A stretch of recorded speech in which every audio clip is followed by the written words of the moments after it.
Welcome, everyone, to Ladder Daily Digest. We honor creators, and today we have a special guest, a former mission president, which I consider a very creative position to be in, and we're going to learn more about his story. Welcome, Dave Cook. Thank you. So tell us a little bit about your formative years. Where'd you grow up, and what was it like as a youth?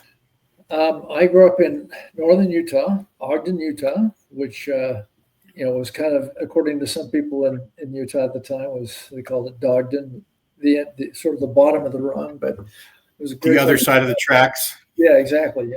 Ogden was a tough town. It was at one point. It was, it was considered a mob town at one point, railroad town. Right. My grandfather worked for the UP. Yeah. With the right one. Yeah.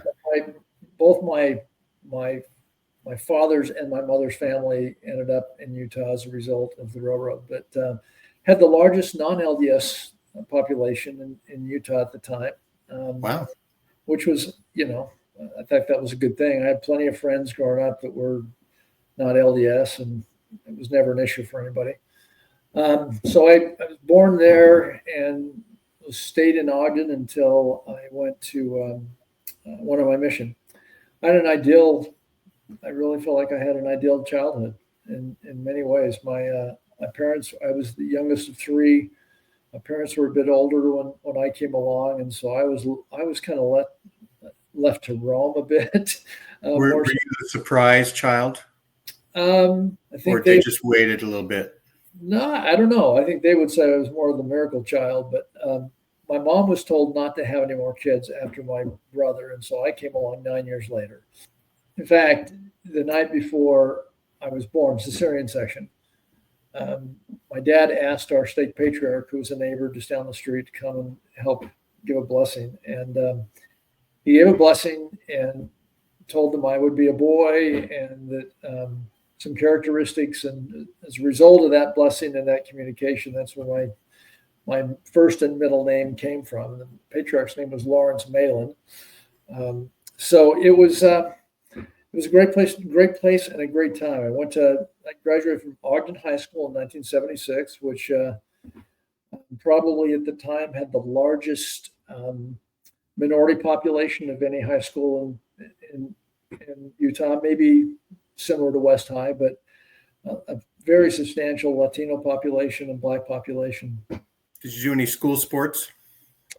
I was on the ski team, and although I played a lot of baseball and fast pitch softball, I didn't play in high school. I skied a lot. I was a horrible student. Were you a Boy Scout? I was a Boy Scout. I got my Eagle Scout. I think I finished it the night before my 18th birthday. And I was in a troop that didn't have a great history of Eagles. I think between my brother and I, who's 9 years older, there might have been 2 Eagles. And so it was kind of, you were on your own. But, I grew up at a time where roaming in the hills was just what we did. I remember my parents allowing me and a buddy to go camping up on the mountain above Ogden when we were in 7th grade, and without an adult. And the only deal was that when it was dark, we had to turn on a flashlight so they could look through the binocular or the telescope and see that we were there. You do a signal, bat signal. Yeah. So, it was a fabulous time. Like I said, I wasn't a great student. I just skied all the time and did other stuff. And so you skied through high school. I skied through high school. I mean, I had a season pass every year, and I was usually upwards of 40, 50 times a season. And if you do the math on that, that's a lot of skip school. So yeah. I can tell you kind of a funny story. In high school, I'll give the short version. Buddy and I were accused of stealing something from the physics lab, and we didn't do it. We were perfectly innocent of that, although we had plenty of other things that we were guilty of. And we didn't do it. And so we ended up being put in detention and had to go to the principal's office, or vice principal's office, every day for a couple of weeks and study there instead of being in class. And as was our practice, my buddies on the ski team, we would meet in the library every winter morning before school and make the call whether it was going to be a school day or a ski day. And so we were on detention and we went skiing. And when we didn't show up to detention, the principal called our parents to find out where we were. And we were actually paged at the ski resort. And we're like, no, nobody knows we're here. We're not going to answer that. Long story short, we show up at school the next day. We get promptly marched out of homeroom down to the principal's office, and we are now at a school, not just in school suspension, but it's full on suspension. And so, we went skiing again. It was a perfect win-win for all of us. There you go. So, like I say, high school was not. It was a fun time for me, but it was not an academic time. And when I went on my mission, it was really hard because I didn't know how to study. I had never read the Book of Mormon. I'd never read a single book of scripture. I went on my mission because my friends were going and my dad went, my brother went, but it was a giant awakening to me. And at the beginning, pretty tough. And where'd you go? I served in New York City, Spanish speaking. I arrived in the summer of 1977, August, which was the summer of the Son of Sam. And I was there, I think, 2 or 3 weeks after the blackout. So there had been blocks and blocks of stores that were burned. And it was really when New York was really at its lowest. It was just like Ogden. Well, not quite. A bit rougher. Yeah. I remember my first companion, who was a wonderful guy. He had been a star athlete in Salt Lake and a scholarship at the U as a wide receiver, and he lost his arm in a water skiing accident that summer between high school and college. And so couldn't play football. So he ended up going on a mission, which he hadn't really planned on. And he was just a fabulous, fabulous companion and a great guy. He picked me up at the mission home, which was then in Columbus Circle in Manhattan. And, I'd never experienced humidity growing up in Utah. And suddenly in New York, you can't breathe. It's, 90 degrees and 80% humidity. And so we grab my bags after the little meeting, jump on the subway, and then we end up on the PATH train over in Jersey City. And right before we got to where our apartment was, he stopped me. And there were no wheel bags back then. So my arms were just killing me. He stopped me and turned to me and said, we have the very best pad in the mission. And I'm like, cool. And he points up, and there's his typical row of apartments in New York City, 4 or 5 story apartment buildings. And the one on the first corner on the left was burned out. The next one was our apartment building. The next one was burned out, and the other 2 were occupied. And it was just like, Fort Apache of the Bronx. It was really rough. And that night, I remember laying on my bed, and it's the first time in my life that I'm sweating without doing anything because of the humidity. My bed is a mattress on top of pallets that both were drug in off the street. No sheets. and I laid there listening to people screaming outside in a language I didn't understand and hearing beer bottles breaking in the street down below and thinking, oh my gosh, what on earth have I gotten myself into? Sirens in the background. Yeah. And it turned out to be just an extraordinary experience. I only had one transfer my entire mission. I was in Jersey City for a year. And then I was transferred to Brooklyn, and I spent 15 months in Brooklyn. So just one transfer, 2 wards, which was pretty unique. But as a result, I still am very close to some of those people because I was like a member of the ward because I've been there so long. And I had the really wonderful blessing when I served as an Area 70.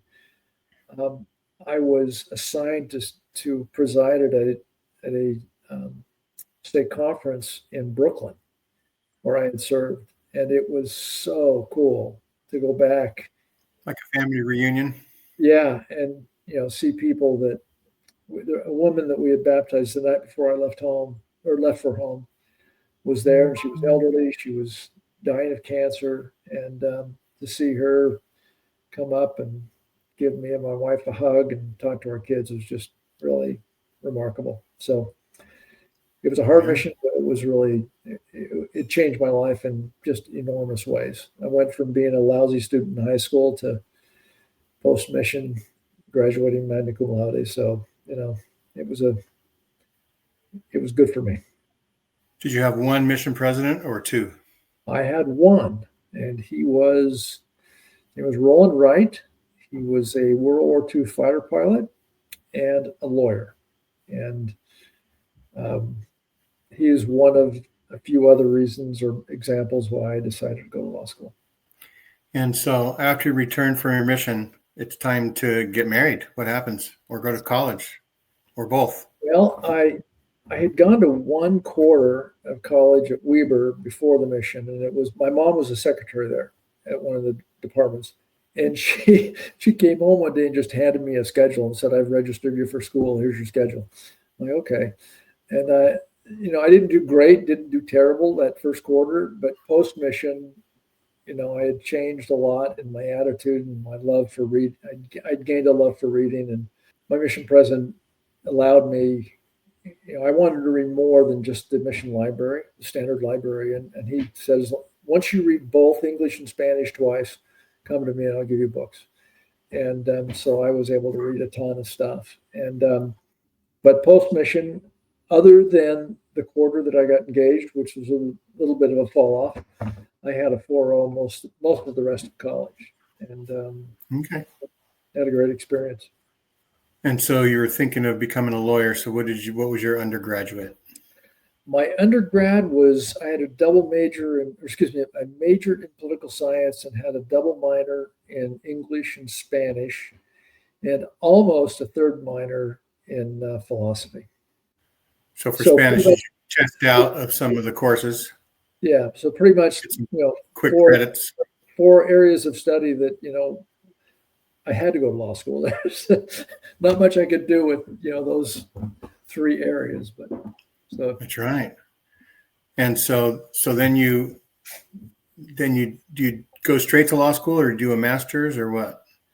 I had been during college. I because of my Spanish, I ended up working for the Legal Services Corporation, doing work for low income folks, and I was mostly assigned to do migrant farm worker work. So I did that, loved it, and I went to BYU and I got a joint degree in with a master's of public administration and law. Okay. And so it was, I thought I wanted to be a public interest lawyer. That was kind of the goal.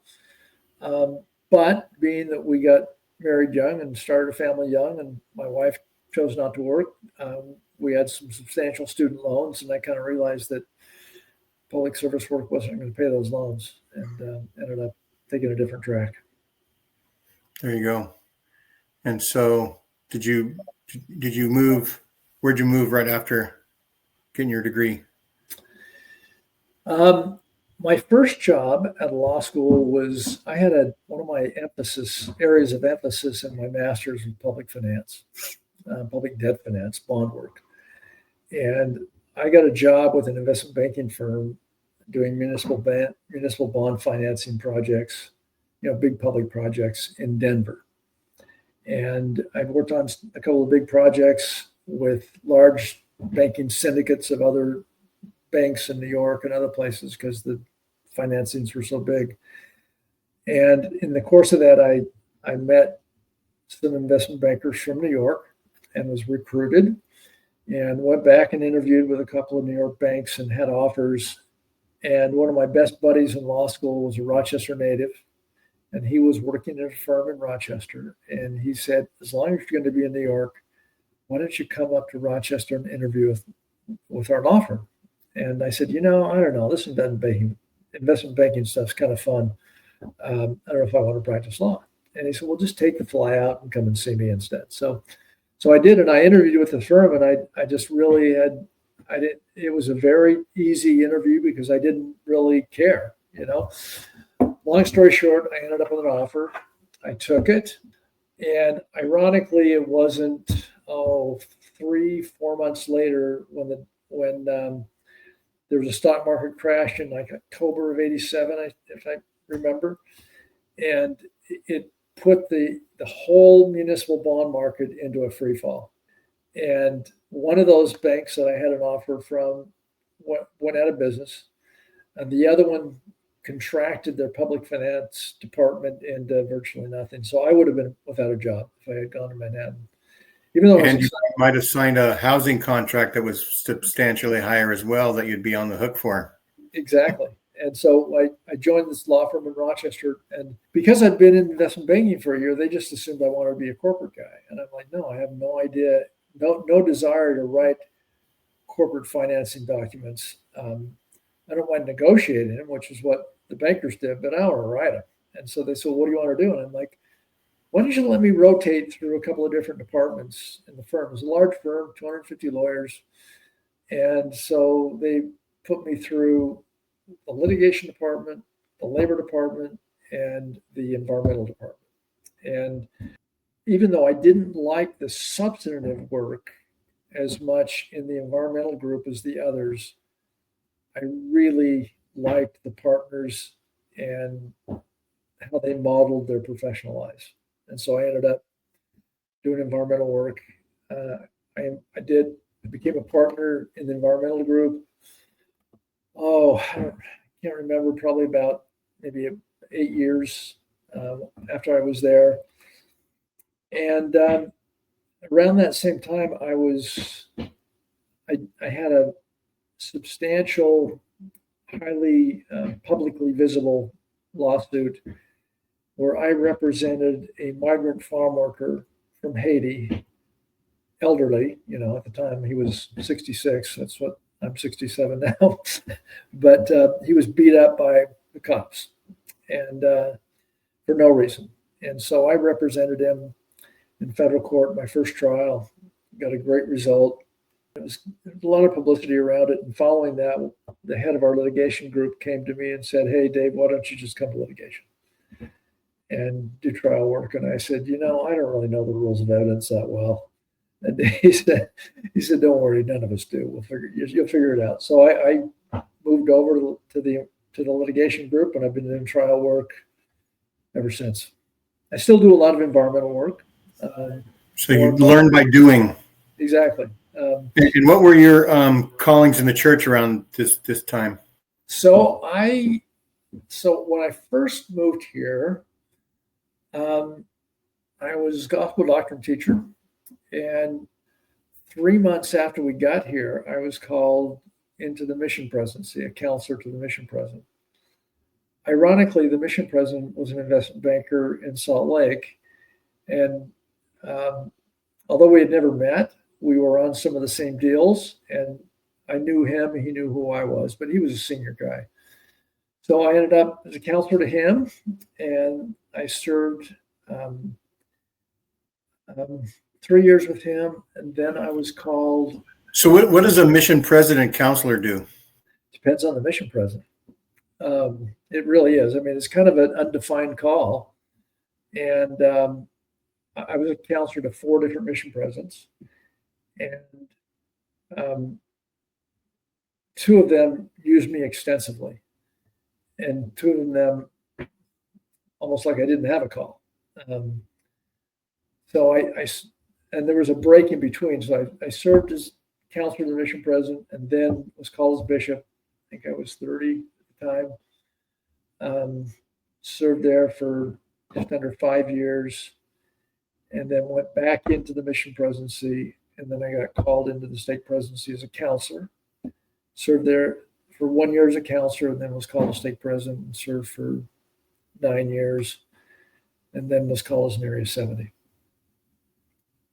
And then released as Area 70 and then a year later was called as mission president. So you were a 70, an area authority 70? Correct. In around 2010, give or take a few years, both sides of it. A little before that, but yeah. Before that. And my area was basically all of upstate New York, about 8 stakes, as I recall. And then weekends were just state conference assignments anywhere. I went as far south as Tennessee and Missouri and up to Maine. So they just wherever they Did you team up with any visiting authorities, or were you like high enough up sort of to be the visiting authority to all the state conferences?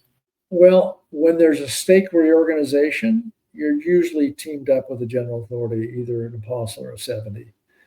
When you're just doing a normal state conference, you're usually flying solo. About how many stake reorganizations did you oversee? Oh, man. I don't know, probably, I'm thinking it was probably 2 to 3 a year. I'd have to go back and count. So somewhere in the range of 10 to 12, something like that. So a lot of interviews. Yeah, they were great experiences. Really marvelous experiences. And pretty interesting. Yeah. So did you get a mission call out of the blue, or how does that work? Yes, we did, but we kind of knew that we were in the pool. And you can imagine particularly today, with as many missions there are, they just don't start popping up at the beginning of the year. There's a pool that and you can end up in the pool either, an Area 70 or a general authority who's on a state conference and meets you, or pretty much anybody, including stake presidents. They can recommend somebody to a general authority who will then put them in. And so I don't know what the number is, but the pool is large.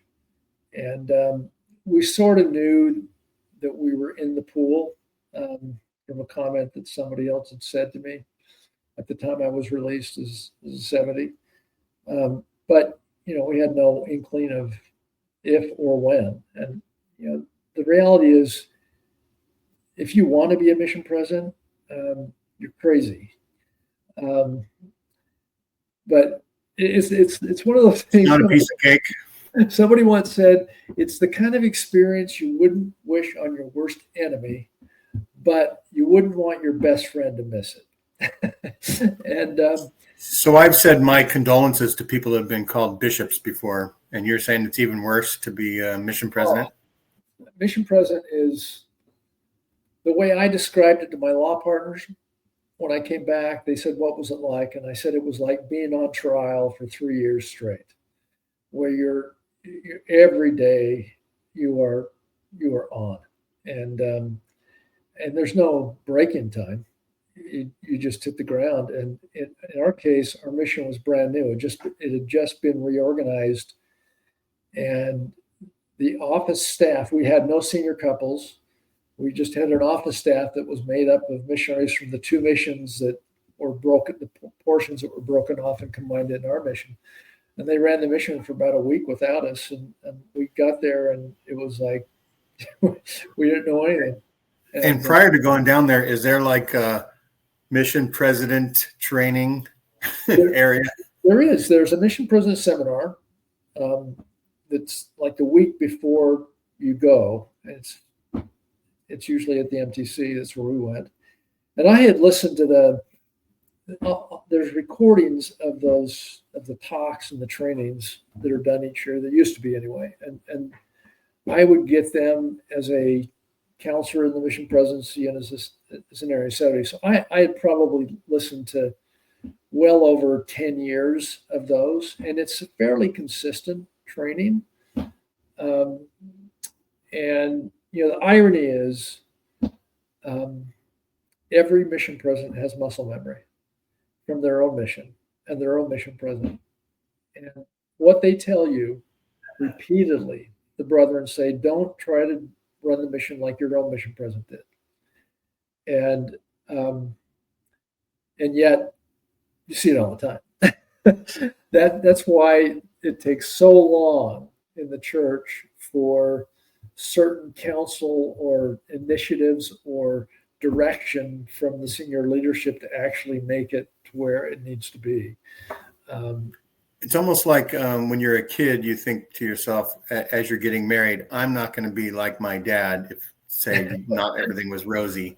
And then you have kids, and then you find yourself doing some of the same things that your dad did. Oh, exactly. Yeah. And, I thought my mission president was extraordinary, although I do think he was, but he was very different for that era.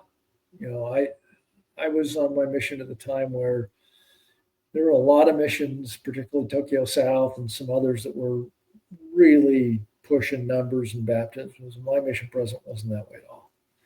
And so I think so you're called to go to Chile.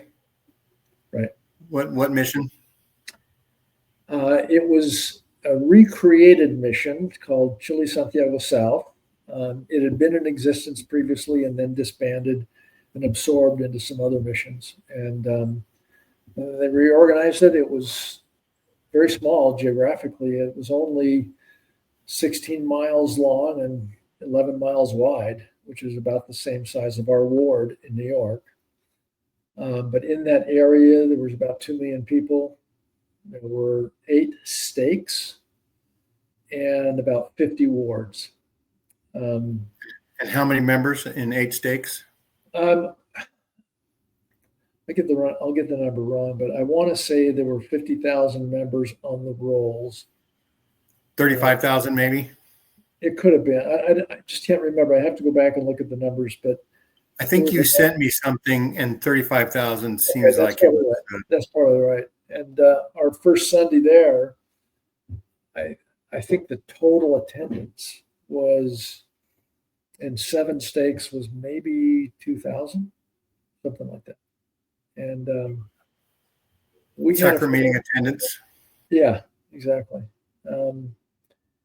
We had a friend that had served as mission president in the same mission many, many years before, and he saw us and said, "Oh, your missionaries are going to baptize every week, every missionary every week." And I was like, "Wow." And that certainly happened at one point, but it wasn't always necessarily the right thing to do.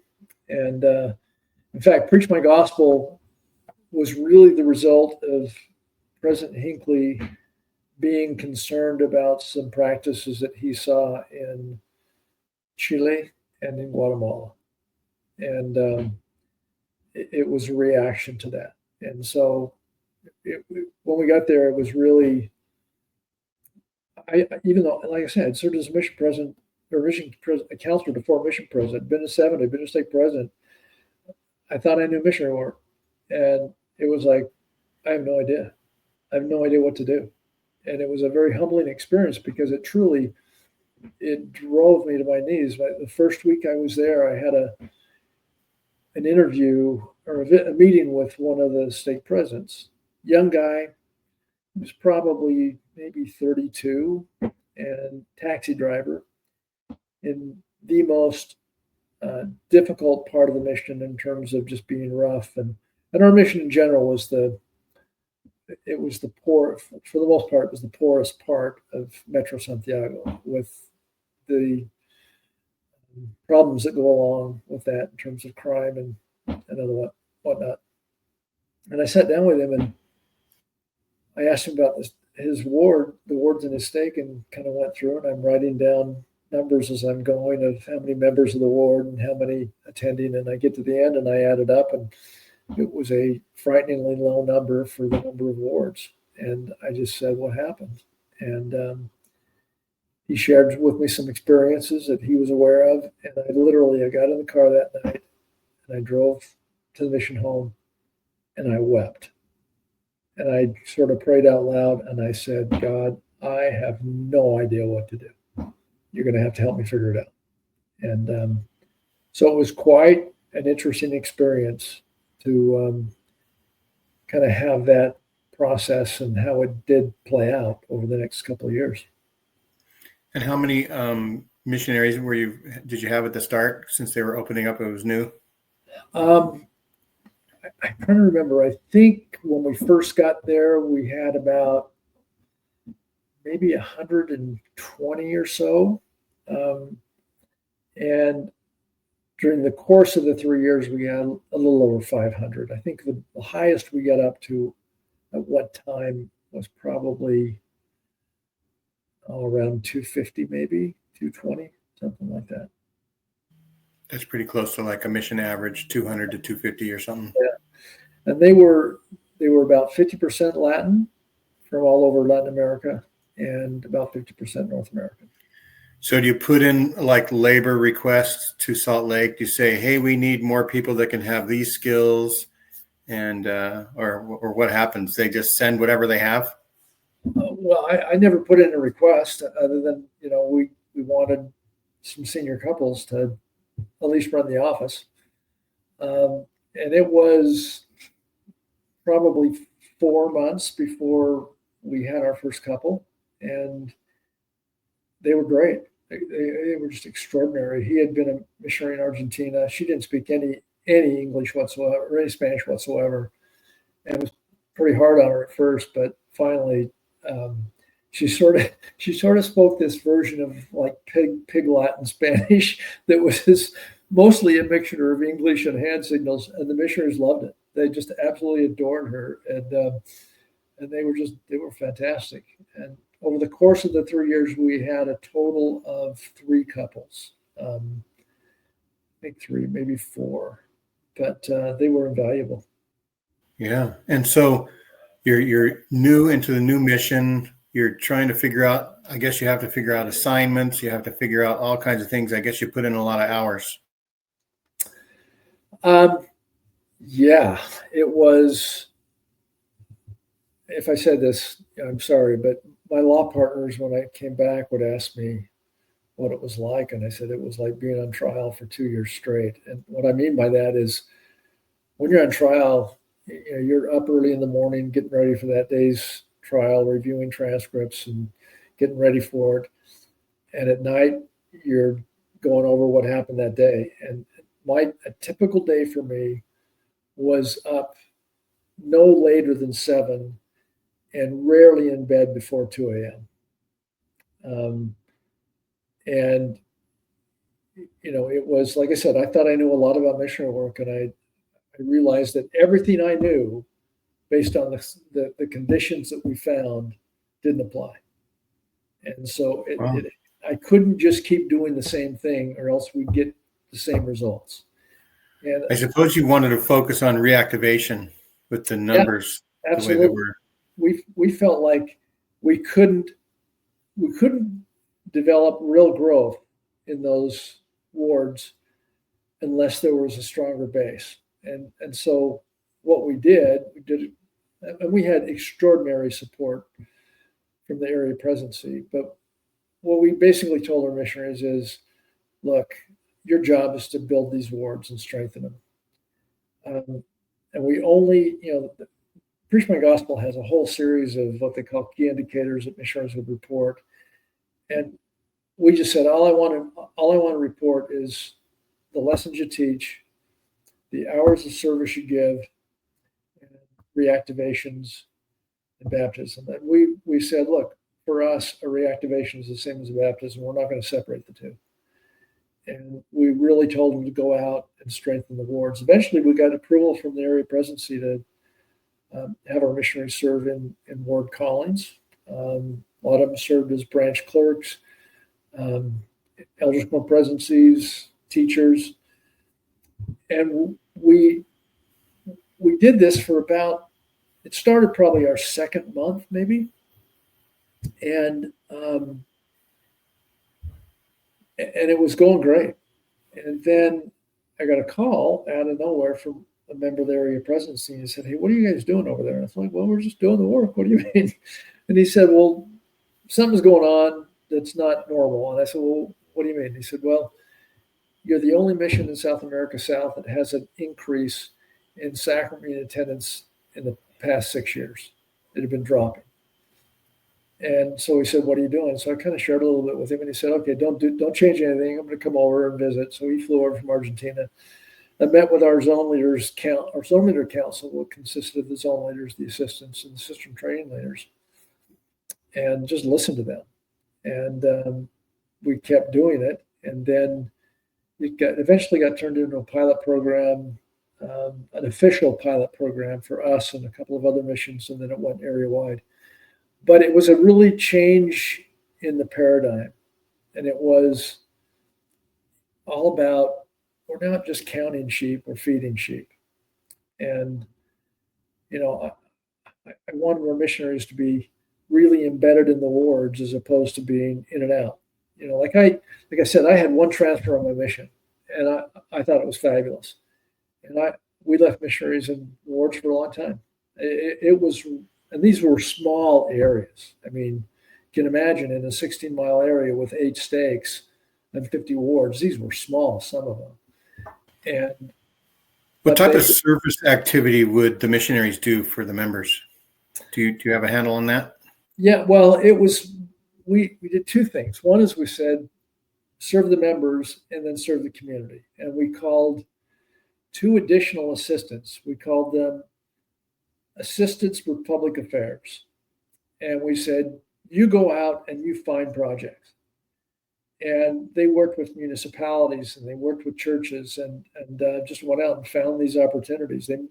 There's a new hospital that was built. Our missionaries moved almost the entire interior of the hospital to the new location. I had a pastor from the Seventh-day Adventist Church call me one day and wanted to come and have lunch. And he came down and it was just an organic service where 2 missionaries walked by and saw him by himself working on this chapel that was barely built. And they said, "Can we help you?" And he said, "No." And they just kind of ignored it and took their jackets off and rolled up their sleeves and went to work. And they worked with him for a good period of time and then said, "Hey, can we come back and with some of our friends and help you?" And he said, "Well, okay." And so that entire zone basically ended up building that chapel. And it wasn't, full-time, 40-hour-a-week kind of building, but every missionary in that zone spent substantial time there. And so he came to see me and he said, I always thought the Mormons were cultish. I didn't think you were Christians. I preached against you. I've seen your missionaries around a long time." And he said, "But I don't know. But now I know that's not true. And if your church is creating young men like those that have been helping me, you're on the right track." And he wanted to thank me. So, it broke down barriers. It established friendships. But most importantly, it changed our missionaries in ways that our mental health problems were the lowest in the area. We had the fewest visits to the mental health professional of any of the missions in South America South. We had very few what I would call obedience problems. I mean, hardly any. And it was because I think the missionaries saw themselves as something more than just cogs in a wheel. They were doing something. They were embedded in the wards. They were embedded in the communities, and they were known. And they stayed there a long time. The missionaries would, at first it was typical for missionaries to be transferred about every 3 or 4 months or something like that. And the first couple of transfers, I left them there for a while, and they were like, "Well, why aren't we transferred? I've already knocked every door in this area." And I'm like, I had 1 transfer my whole mission, so don't worry about it. and again, that's right. Create relationships with people. Yeah, exactly. And so it was extraordinary. Do you have a handle on how many missionaries get sent home for like discipline reasons in a typical mission per year? And how does your mission handle those things? I don't know what the numbers are now, but at the time I did, because there's a report that went out that shared with all the mission presidents total number of missionaries, early returns for any variety of reason, and metrics. Yeah, exactly. We had the lowest return rate in South America South, and I'm convinced is because of that. Um, and it wasn't like they weren't teaching. When they started doing this stuff, teaching doubled. We had some of the highest teaching numbers in South America South. Um, we had the highest percentage of increase in attendance. And so the reality is, like I say, the church is about feeding sheep, not counting them. And too often we've got lost and have spent all our time on that. And I personally think when missionaries do that, they don't get the level of enrichment of what the gospel really is. And it makes a difference. As I said, hardly any disciplinary issues. A couple, certainly. And I know historically, I remember hearing that Dallin Oaks went to the Philippines and Jeffrey Holland went to Chile, right? To figure out what was going on because they had similar numbers where there were lots of members on the rolls, but low attendance. And so what was done for those things? What was the legacy that was? Well, when we got our call, I had a few assignments with Elder Holland when I was a 70, and so I knew him a little bit. And ironically, the day we got our call, I was in Washington, D.C. for work and ended up going to a conference for the J. Irvin Clark Law Society, and Elder Holland happened to be there. There was an area training meeting like that weekend, so he was there for it. And ironically, the night before we saw him, we were in our hotel room, and the email came with our assignment. And the first thing was we opened it and read Chile Santiago South, and my wife's first reaction was, "Oh no!" And what she was responding to was we had a friend that had been in that mission who told us a horrific story. Of something that happened in that mission. And she said, "Oh no, that's so-and-so's mission." So she was a little bit nervous at first. And after the end of the conference, I saw Elder Holland as we were waiting for a cab and chatted for a few minutes. And he came over to my wife and he grabbed her by the cheeks and he said, "Woman, you're going to love Chile." And he said to me, "David, drop me a note every once in a while. Let me know how things are going." And he had a special interest in Chile. He did, and he lived it. I mean, there were a lot of consolidation of stakes. Some people called them mistakes, but there were a lot of consolidations. And one of the challenging things I think in Latin America, and I think it's true certainly in Chile and Argentina and a lot of other places, is the ideal leader is the old military dictator, Pinochet kind of style, and very top down. And we found some real harshness among some of the older leaders. We found that diminishing in time as younger leaders came up and tremendously more effective. So we had our call that night, and we still didn't have a clue what we were facing.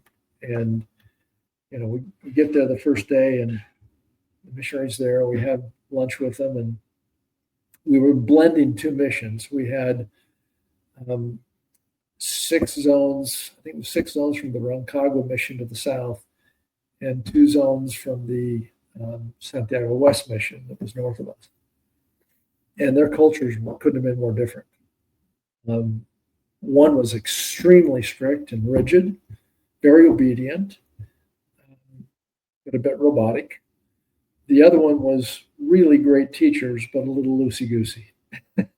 And blending that at first was challenging because I remember the first day we walked in and we had this mission conference with all the missionaries, and they were just all quiet and they're reading their scriptures, and we're thinking, wow, this is pretty impressive. And what we really found out, we didn't know it, but that one mission we're all sitting together and the other missions all sitting together, and they didn't like each other because the 2 missions had such different cultures. And it took probably a good 6 months, at least, maybe 3-4 transfers to kind of blend that and do away with it. And eventually, Sort of like when two wards share a building, the other ward's the enemy in sports and exactly. other things like that.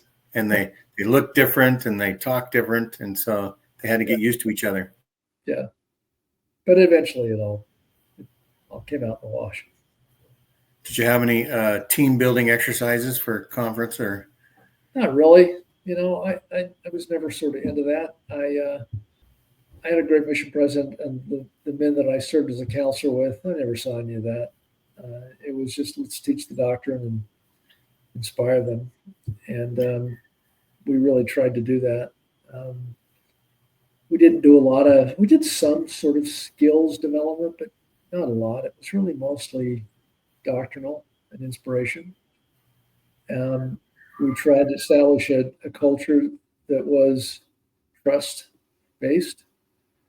We did away with a lot of rules that had been created in one of the missions. And the first few weeks, I was getting calls from missionaries all the time saying, well, President, what's the rule for this? Or what's the rule for that? And I'm like, I don't know. Do we need a rule?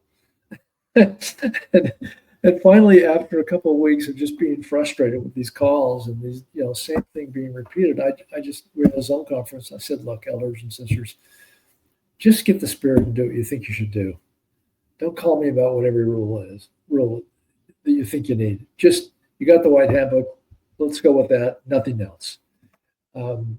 Because there had been some really kind of odd rules in place. Like if your companion wore a sweater, you had to wear a sweater, that kind of stuff. But too much into the minutia. Way too much. Yeah. And I know I can't remember who I was talking to, but they said like on their mission when they first got there, the mission president had like a little black book with extra rules. And then the new mission president had to come in later and say, throw your black books away. And we're only doing, the regular rules. Yeah, exactly. And so did you keep a journal during your mission? I did, but it was on my laptop and got stolen. So I tried to go back and recreate it a little bit just from looking at my interview notes and my calendar and a personal history that has a pretty substantial chapter on the mission. I think I got most of it, but yeah. Maybe some emails to family and friends. Yeah. Might spur your memory. Right. And so as you come to a close of your mission, what are you feeling like? Oh man, it's like a child. You don't want to leave it. There's been so was your much, baby. It was. There was so much time and so much effort. And as I said, it was the first time in our lives as a couple that we were together 24/7. And we sort of split the duties a little bit, but not a lot. My wife was viewed as a doctrinal teacher every bit as much as I was. And she was one that a lot of missionaries would call about certain things. Sometimes they called me, sometimes they call her. I didn't care, who they called. I always had her look at my ideas on transfers before I finalized them. When we would do our interviews with missionaries, they were done. What was it? Every 6 weeks. Yeah, it was a 6-week cycle, and we would usually go to the stake center of where that zone was, and my wife and the zone leader and one of the assistants would be together in one room, and the other companion would go out and work together, and then they'd switch halfway through the day. And at the end of the day, we'd get together and compare notes from our discussions, and it was fascinating how much different we heard, the different things that we heard. And So it was invaluable to have that. We never called them really interviews, even though that's what they technically were, but it was just a discussion. I never had a checklist of, tell me about X, Y, Z. I never once reviewed a report with them and went over their numbers with them. I knew what the numbers were, but I never reported them to the mission. The only thing we reported to the missionaries was the names of the people that were baptized or reactivated, and we didn't differentiate between them. They were all in a weekly newsletter. And so they didn't know what their numbers were. They didn't know statistically that they were leading South America South in a whole bunch of different areas. And that was perfect for me. They were motivated by the right things. For example, shortly after the gospel topic essays were released, it was towards the end of our mission, probably the last 3 or 6 months. 2 different missionaries, same day. One was a Latin, one was a gringo. One of them said to my wife, Sister Cook, a man came up to us on the street and said, your prophet was married to a 14-year-old. And he very defiantly said to my wife, I told him he was a liar. And my wife said, no, he wasn't. And I had essentially a very similar experience with another missionary that same day. And so we decided that we were going to have a whole zone conference on the hard questions. And we tried to teach more of a system on how to handle doubt and ambiguity as opposed to giving simple answers. Because I think the church for many, many generations made a lot of mistakes of trying to give answers as opposed to teaching people how to think. And part of that came from my own upbringing. My dad was a tremendous gospel scholar, but there was nothing off the table. Even though I hadn't read the Book of Mormon as a kid, I knew about polygamy and I knew about Church of the Firstborn and any number of issues that were considered a little bit fringy. I used to go through my dad's books, Journal Discourses and others, and look for just kind of wacky things and take them into seminary and ask the teacher about it. And did he write books? Did what? Was your dad an author?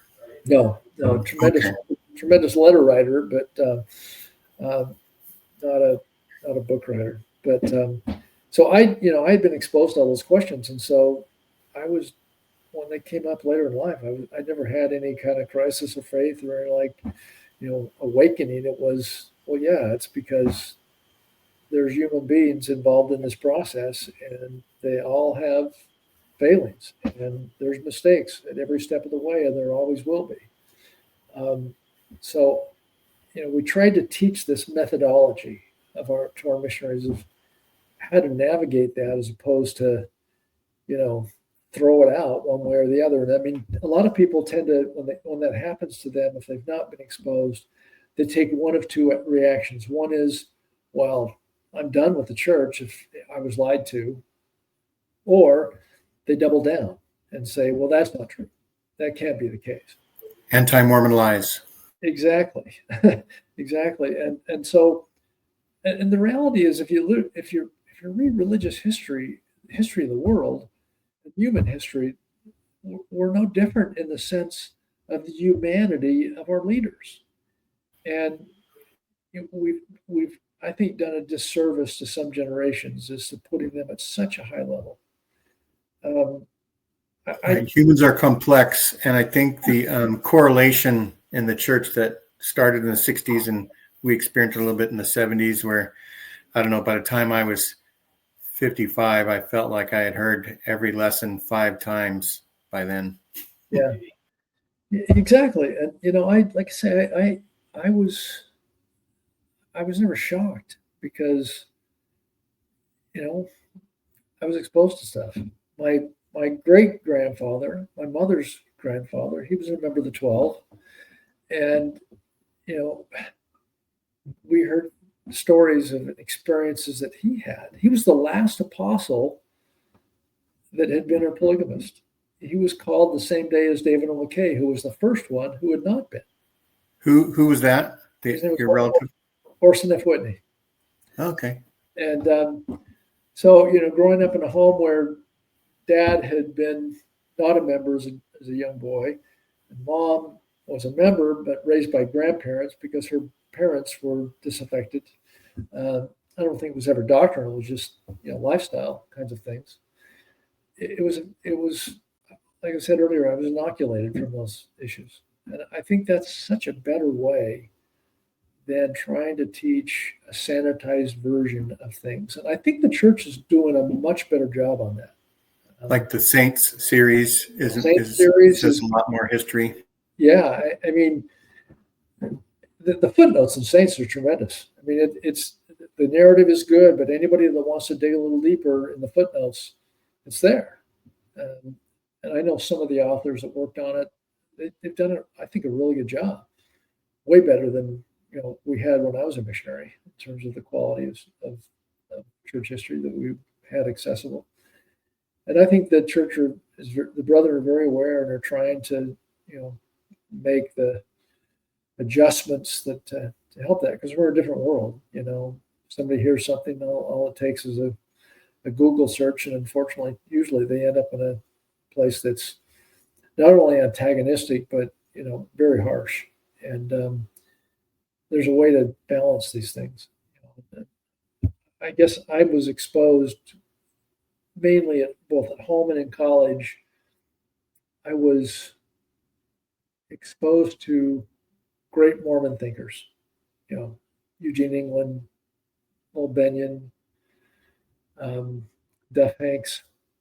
That was the style that I sort of grew up with. And so Duff was Marion G. Hanks? Yes, exactly. He had, yeah. And I think my mom had him as a seminary teacher, and I think she had a crush on him when he was a young married man. His son Rich just did a biography on him, and it's tremendous. It's really, really good.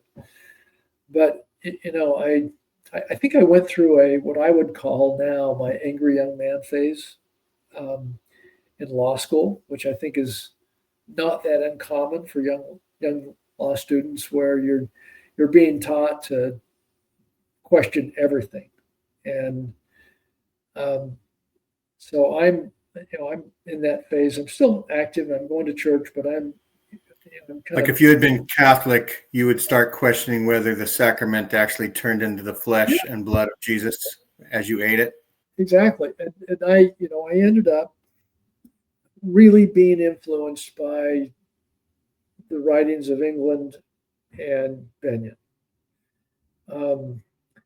And I remember one of my good friends in law school. We had a group of friends that got together and had gospel discussions once a month at somebody's apartment. Most of us were married at that point or close to it. And one of our friends, who's actually my neighbor here now, who's the guy that brought us to Rochester, really.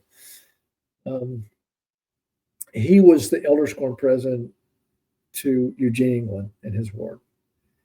And so we arranged an opportunity. He arranged an opportunity for us to visit with him one Sunday night at General Conference Sunday. And I had similar exposures to Hugh Nibley. And these were the thinkers. And I remember when the McConkie kerfuffle happened between England and McConkie, I was pretty angry, And this is in the 1980s. Yeah, it would have been probably 81, 80, something like that, maybe 82. I can't remember. But I remember my first summer of law school, I was working for a Salt Lake law firm, and Elder McConkie had just died. And his final testimony was, not the same guy. It wasn't I don't mean in any way to disrespect him, but it was a different talk than the harshness that he had previously, particularly when he kind of tried to take down Gene England. And I walked over to the tabernacle to just sit in the back and listen to the funeral. And I kind of had this sort of moment of peace, and that, recognizing that Elder McConaughey was doing the best he could, and he was a human being just like everybody else. And I think that that's something that sometimes people forget. And was that tiff about the Adam God theory, whether it was taught or not? It wasn't Adam God. I think it was a variety of things, but one of them was sort of the progression of God. I think that was one. Gods progress afterwards. Yeah, but and England was kind of pushing the envelope on some of the anti-war stuff at the time, and but ironically, at the end of the day, I think the thinking of Hugh England has had a tremendous impact on the church, and I think we see that today. So I have great respect for Elder McConaughey, and I have great respect for Gene England and others, and I was exposed to all that variety of thinking, so that I never saw the church as perfect. I never felt like I was lied to, because I had this cacophony of exposure that never bothered me. I get a little annoyed occasionally at things here and there, and usually when I do, I would kind of attribute it to the individual, the institution. And my feeling is, reading some of Joseph Smith's, attributions of words that he said, that he was against dogma, and he wanted to be able to, think and believe whatever he chose to believe. Yeah. The famous, by proving contraries, truth is made manifest. Could you explain that a little bit? Because I think I heard that today, and what does that mean, proving contraries? Well, for example, I think take polygamy, for example. And today, I think a lot of people have an issue with any, pick your historical anomaly. It could be polygamy. It could be post-manifesto polygamy. It could be race. I mean, all of those. And people tend to choose a side real early. And some either put up a barrier of, they close their mind and they say, don't talk to me, I don't want to hear it. Or, in other words, they throw away the question. Or, on the other hand, one side would be to throw away the institution. The other side would be to throw away the question. And the reality is, we need to have that dynamic. We need to have, whether it's race, priesthood, whatever it is, there are a wide variety of thinking over time. And I think we're entering into a time of the church where I see a lot of that flexibility. And I think it's a good time. I see less culture. Does proving contraries sort of have to do with, we should be open to debate and use our brains and think about things? Absolutely. No question. So, yeah, I find it. I found it, for example, as a both in all my church leadership callings. I once asked in a training meeting of Elder Packer. I was his chauffeur for a day when I was 2 days when I was stake president. And we'd gone into a meeting in the morning. I drove him around to see the church history sites, and in the afternoon he went to a mission president seminar and spoke with them. And he was well into his 80s at the time. I remember I picked him up from the airport, and he's with his bodyguard, traveling companion. I should say security guy, not bodyguard. But pick him up from the airport, backseat of my car, and Elder Packer falls asleep on the way to the airport. And I'm just thinking, here's this 80-year-old guy who's gone every weekend, and I just had a lot of compassion for him. And the next morning, I drove him around to these different the historical sites in Fayette, Palmyra, different places. And when I pulled up to the mission president seminar, he invited me to come in. And so I sat in the back. It wasn't my meeting. I was there not to be heard nor seen. And I remember in Elder Packer's style was to teach by answering questions. And so he was just, mission presidents were throwing questions at him, right and left. Some of them were very direct, and some were, doctrinal, and some policy and practice. And he's doing his best to answer them. At one point, he got this grin on his face, and he looked at the mission presidents and he said, "Brother, I have never intentionally violated a doctrine, policy, or principle or rule of the church." And he got the smile on his face and he said, "But I've bent some so far out of proportion that they're hardly recognizable. So just get the Spirit and do what you need to do." and that's so true. And as a young bishop, I had to make decisions at times. I got counsel from my counselors, and sometimes I, prayerfully had a response to what it was to be like. There were times when callings were made that I just knew that it was the right calling, and there were other times where I didn't know. I hope it was going to work out. And I compare it to. I'm trying to think of the historical figure it was. I want to say President Kimball, but I don't think that's correct. But it was one of the brethren who felt like they were lost spiritually for a period of time. They just didn't feel the connection. And I think sometimes we have to be willing to walk into the darkness a little bit before we know what to do.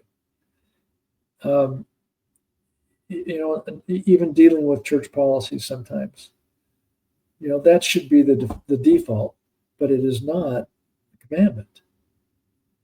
Church policies, they change. I have this hierarchy that we taught our missionaries. There's doctrine, there's policy, and there's practice. Doctrine is doctrine. It's kind of the lodestar. Policy was what the best human minds in the church can do to apply that doctrine. And practice is, and after practice, there's style, which, I was in the mission president seminar with 200 other mission presidents, and I'm sure there were 200 different interpretations that came out of it. But I think church leaders just need to be willing to listen and make decisions based on a whole variety of things, as opposed to just, this is what the handbook says. That's right. And you went on your mission with the rainbow discussions, the Mr. Brown. Yep. And then when you were in the mission president, they had the Preach My Gospel. Right. And what would you say the differences are, and how is that going to bode for the future of the church? Oh, I think it bodes well. The rainbow discussions, you as you know, you literally memorized word for word, and some missionaries ended up being very robotic because they repeated that. Frankly, to that point in my life, that was the hardest thing I'd ever done. I'm not naturally a good memorizer, but I got it eventually. That's right. I had trouble with the Articles of Faith as a primary kid. And, I found among our missionaries,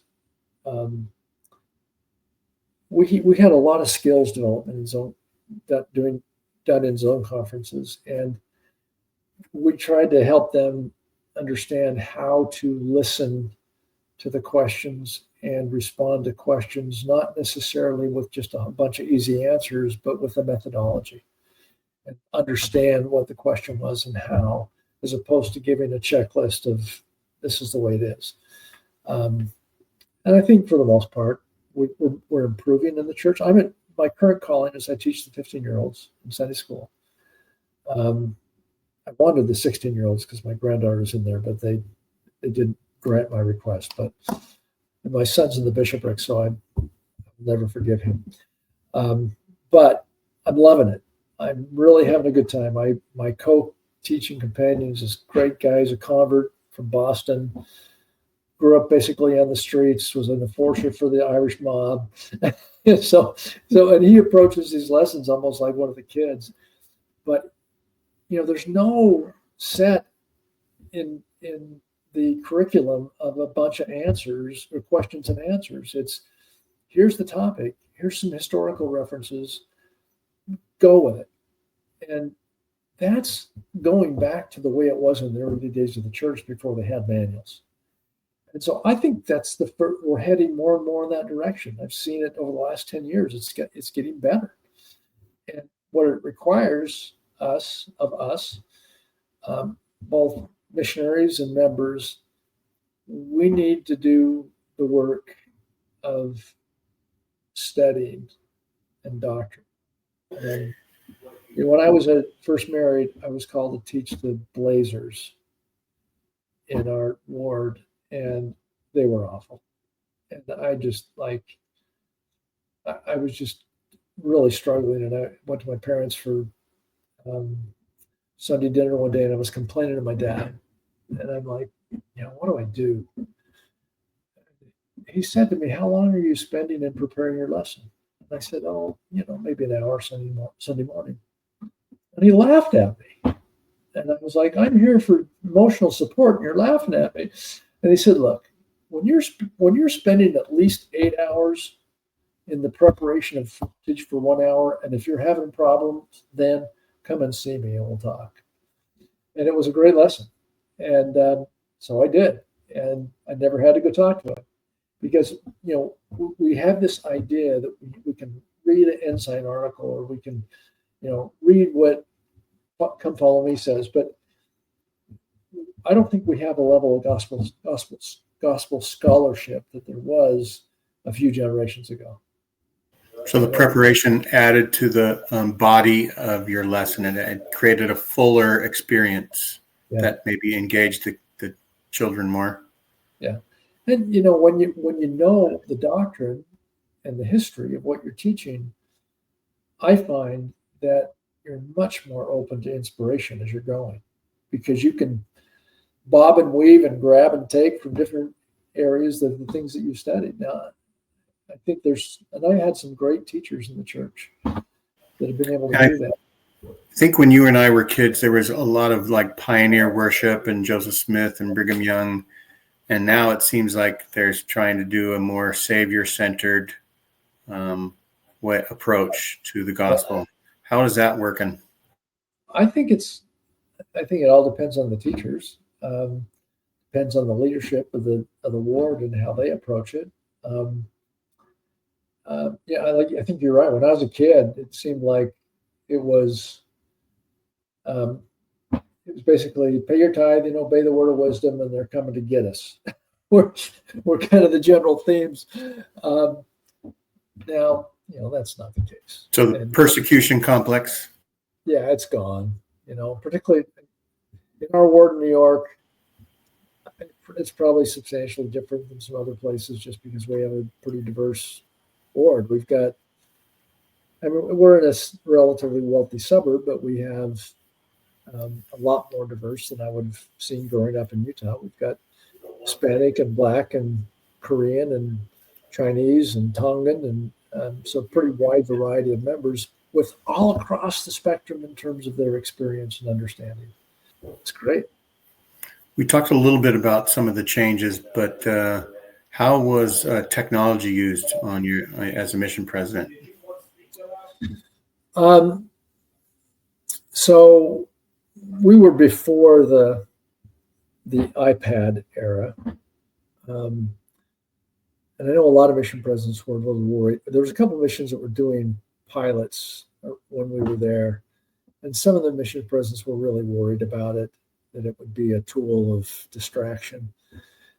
I never felt that way. I felt like, you got to trust your missionaries. And if you're just micromanaging them, that's where they're going to end up. But if you trust them, they'll be all right. And so we didn't have a ton of it. Give an example of that. I had a missionary. This kid was a convert. He was a BYU cheerleader before his mission, and just like the personality to go with it. So he knew Cosmo. Yeah, he was big and he was strong. It looked more like a football player. I said, "Why didn't you play football?" I said, "Well, I did, but I wasn't starting, so I thought it'd be funner to throw cheerleaders around than hit people on the line. And he was just super enthusiastic. And I go, and he has a companion from Honduras who really quiet and hard to get to. And he comes into an interview one day, and he sits down. And he's very concerned, and he said, "President, I need to ask your permission or your forgiveness." And I'm like, "Oh no, what's this going to be?" And he said, "What?" I said, "What happened?" And he said, "Well, my companion was really struggling one day, and I just said to him, 'So, hey, what kind of music do you like?'" And he said, "Reggaeton," which is the Spanish version of rap. And I said, "Oh, so what'd you do?" He said, "President, we listened to reggaeton and rock all afternoon and got a pizza and talked." And I said, "So how did it go? How did it work out?" And he said, "It really worked." He said, "My companion and I are close now." His companion came in for an interview after that, and he was a different kid than I'd seen in the previous two interviews. He was happy, he was smiling. And this cheerleader kid, I stood up and I gave him a hug and I said, "God bless you." We need to have missionaries and members that, we want to be obedient, but we also want to have eyes to see and ears to hear so we can occasionally, move off a little bit where we need to be able to minister to someone. Right. A lot of people today complain about that some of the leaders of the church seem to profess like a gospel of obedience. And there's also a gospel of love. And you're rooting for the gospel of love, I bet. Absolutely.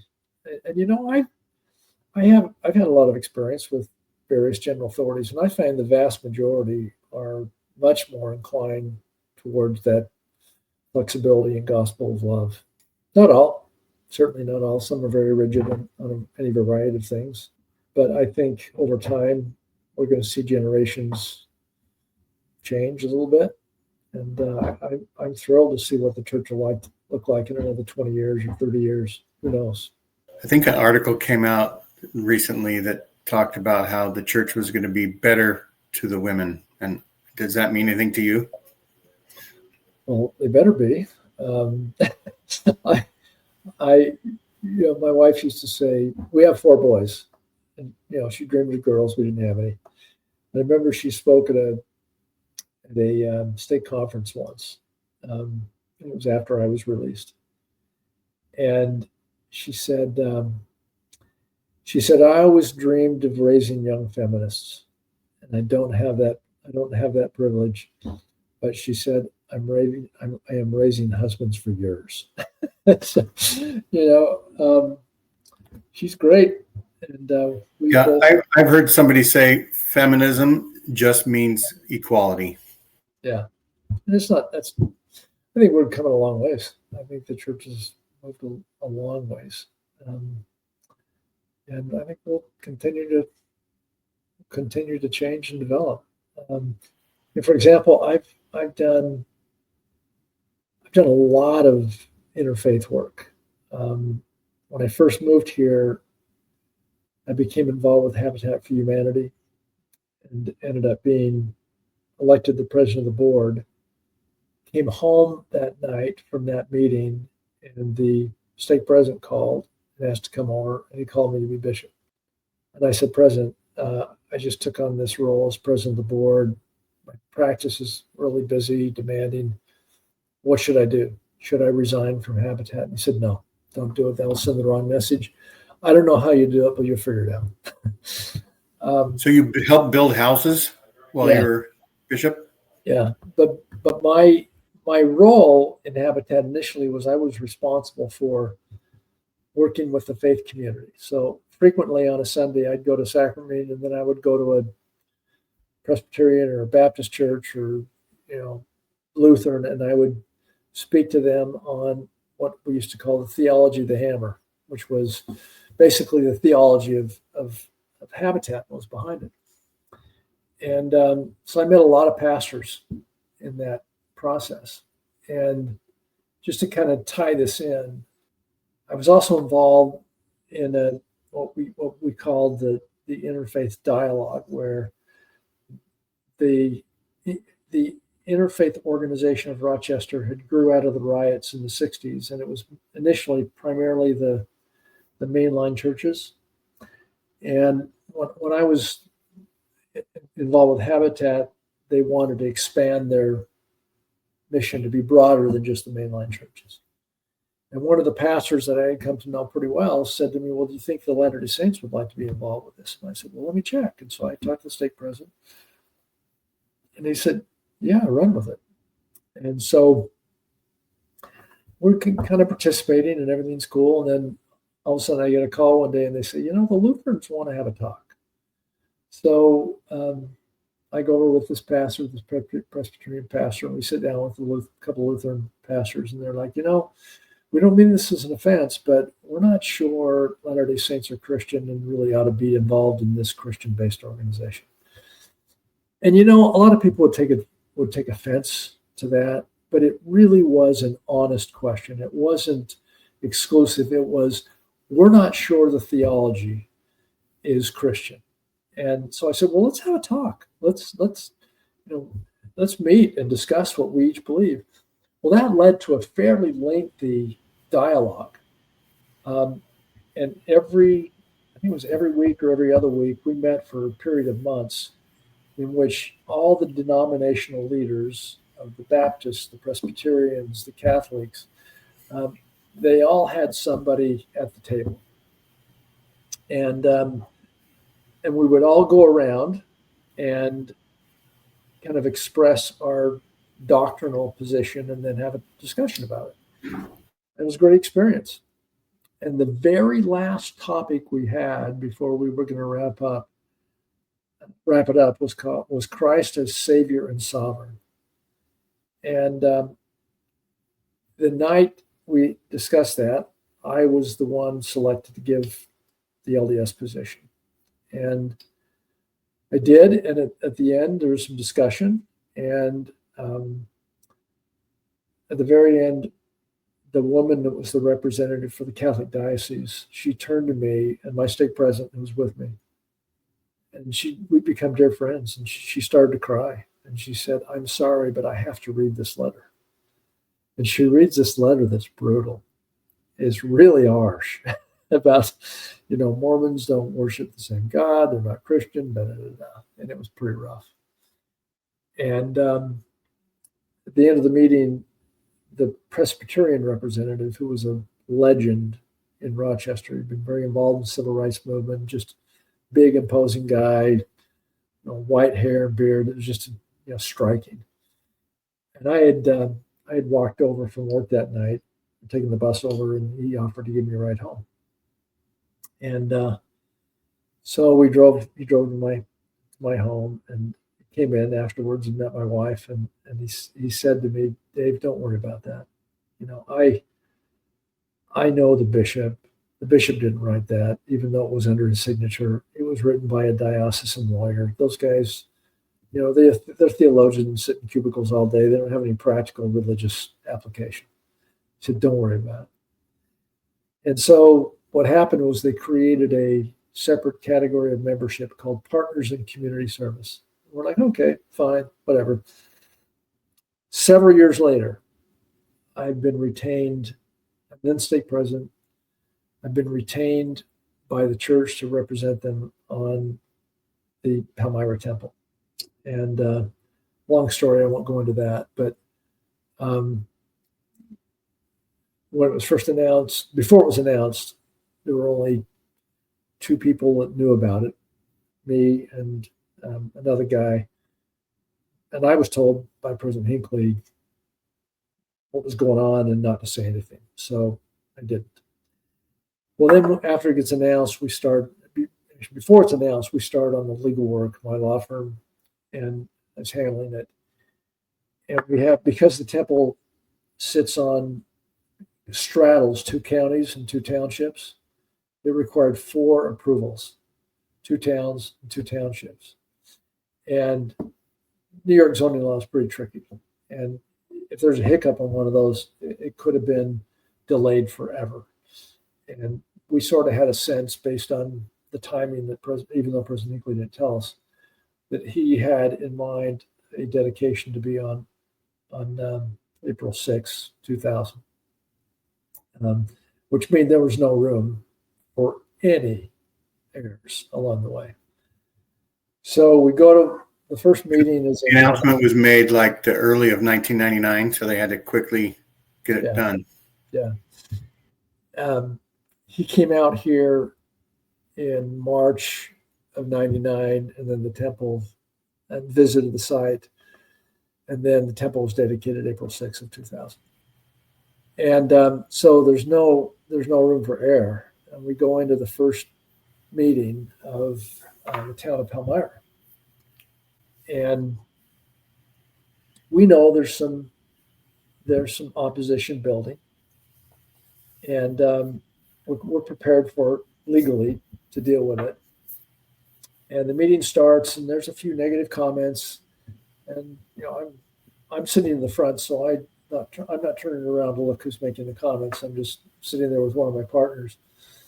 And all of a sudden, I hear this voice, and I turn and I look, and it's this pastor that took me home that night, Presbyterian pastor.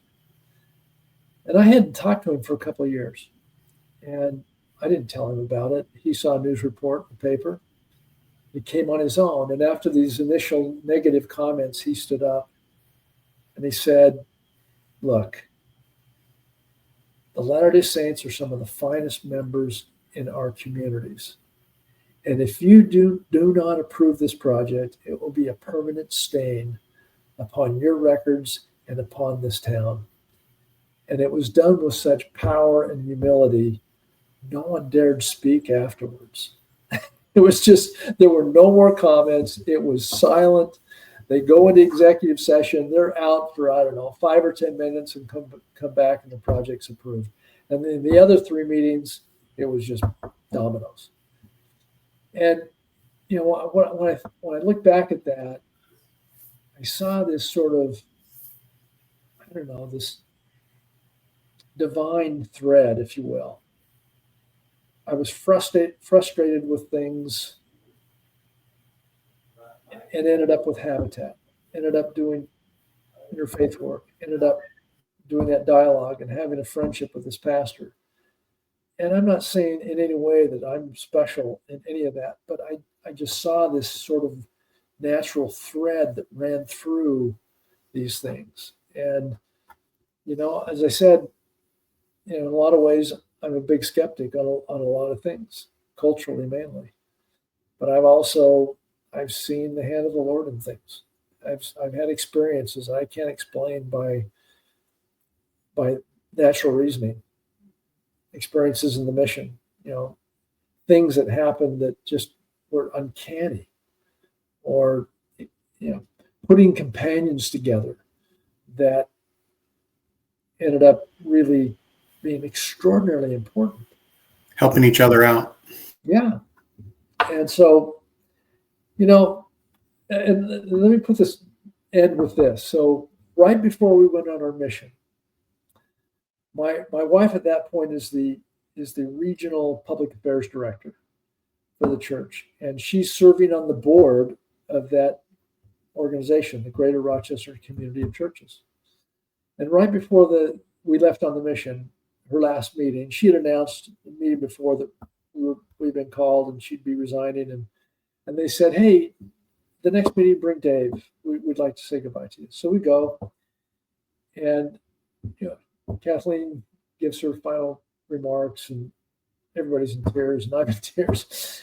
And then they stand up together, and every pastor, we hold hands in a circle around this table, and every pastor prayed for the success of our mission. And then they gave us 2 olive wood crosses from the Holy Land that we took with us, and we put them in the mission home, and we tell the missionaries about. And so, it's like I say, I'm one that sees the warts and the imperfections, but I also see the divinity. And I'm grateful that I've been able to see both. Because if I had seen only one, I don't know if I'd still be in the church. If if I would stayed in that angry young man phase in college, I probably wouldn't be. Doesn't mean I've closed my eyes. I still see plenty of issues, but I also have the blessing of being old now and seeing how things change over time, and they're going to continue to change, and I'm at peace with that. Well, thanks for coming on our show and talking about your mission president experience.